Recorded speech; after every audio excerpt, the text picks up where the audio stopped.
welcome to this video. Today I'm going to be talking about something I'm actually quite excited to be talking about, and that's corruption in the sumo wrestling industry.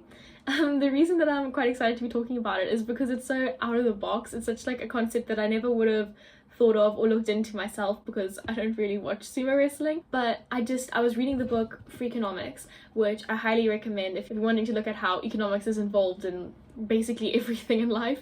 Then I really recommend it, and I'll link it down in my description.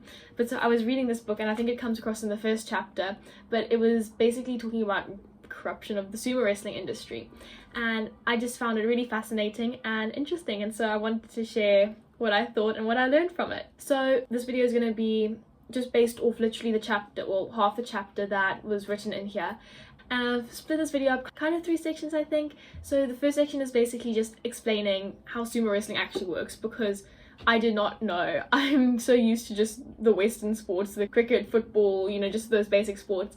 So I just wanted to explain exactly how sumo wrestling works, and then evidence that there has been corruption and that there is cheating in the industry, and then just some other facts that occurred and that I found interesting. So first off, we're talking about sumo wrestling and what it actually is. And I think that a reason that looking at the corruption of sumo wrestling is so interesting is because, as the book here itself says, is that sumo is said to be less about competition than about honor itself. And so it's not like your basic Western sports where it is just purely about competition. In Western culture, cheating in sports is quite common because it's not about the culture, it's not about the honor, it's about winning. And so thinking that there's corruption in a sport that's so much more about honor than it is actually about competition, or that's what it says, seeing that there's corruption in that industry is quite interesting for me, and that's why I wanted to look more into it. Basically, I'm just going to be going through like the bookmarks that I made and what I found interesting. Okay, so how it actually works is that there are 281 wrestlers, I think, roundabout in total, and the top 66 wrestlers are known as the elite, and these are obviously the best wrestlers. They have the highest salaries, they have the most respect, and the higher up the rankings you go, it determines your entire lifestyle, how much you get paid, how other people treat you, the entourage that you carry, how much respect you get. And so some of the top wrestlers will earn millions per year. They're treated like royalty, whereas I think the 70th ranking, if you're like in around the 70s, you only get paid $15,000 a year, and you'd also have to then look after and tend to your superiors, which are the higher ranked people. You'd clean up for them, do chores, I suppose, or attend to their needs. And so really your ranking affects your entire life, and because it's not just for money anymore, it's how you're treated, how much respect you get, and what you have to do for others.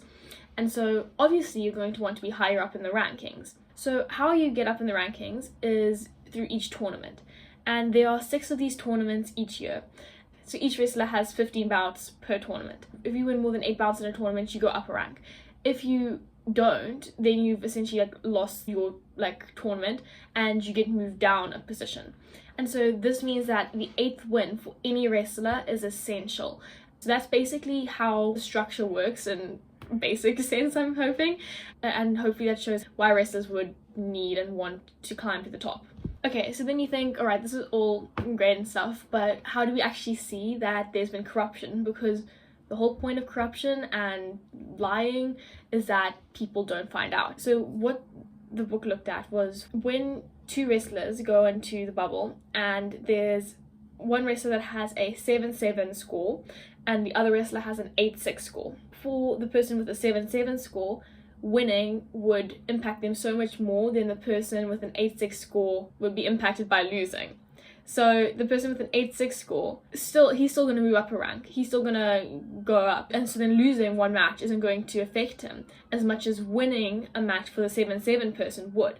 This is when the economics comes in, and this is when it gets fun, is because the statistics show that the person with a 7-7 score should win just under 50% of the time, because obviously the person with the 8-6 is going to be just a slightly better wrestler. However, when it actually came to the amount of times that a 7-7 wrestler won, it was up to 80%.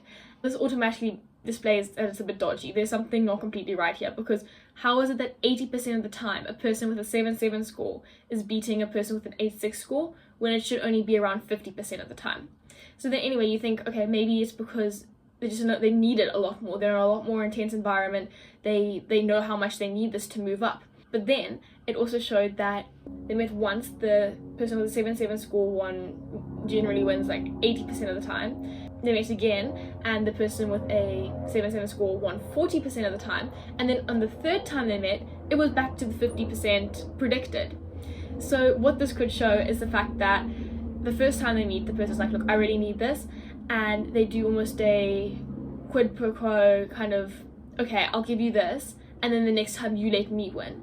And then that's just how it kind of works. And then after that, it goes back to what would be predicted. And this makes it very clear to see how rigging does happen, and it's not actually involving money or flow of cash, because there are only 66 elite wrestlers and 281 people in total. So it's so tight-knit, you can just work it out with the person, and then it ends up benefiting you both, but specifically you if you're the 7-7 wrestler. So then this was basically the main set of evidence against these wrestlers.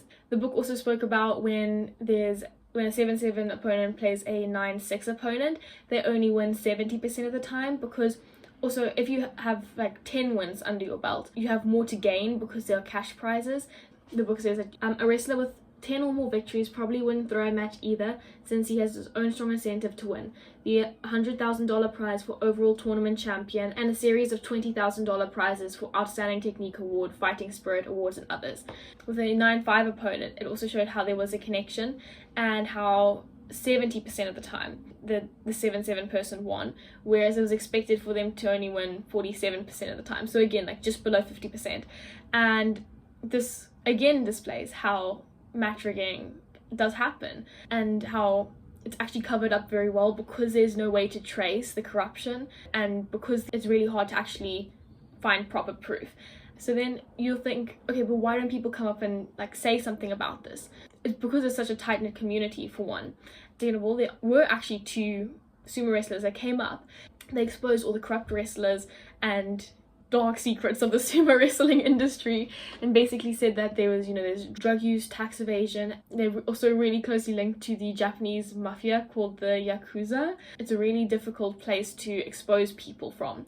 And so these 2 men who actually did expose, I think they exposed 29 wrestlers, and nobody had ever done that before. And they were going to go have an interview with the Foreign Correspondents Club in Tokyo, but just hours before the meeting, both men died just hours apart in the same hospital. And so the editor of the sumo wrestling magazine, he actually said, it seems very strange for these 2 people to die on the same day at the hospital, but no one has seen them poisoned, so you can't prove the skepticism. And so that was what the editor of the sumo wrestling magazine said. It's just showing how hard it is to expose such a corrupt industry when it's meant to be so honorable. The Japanese government is going to want to cover it up as well, if you think about it, because this is their national sport and it's known for its honor. And so of course they're not going to want to expose it and show the bad side of it. But that basically brings us to the end of this video. I really enjoyed researching this topic and finding out a little bit more about it. If you want to look into it more or read the book Freakonomics, it's in the description. I highly recommend it. It just shows you how economics can be implemented into the most random situations, or the most niche little things that you wouldn't have ever looked at yourself. I learned about sumo wrestling. So hopefully you found this interesting, and thank you so much for watching.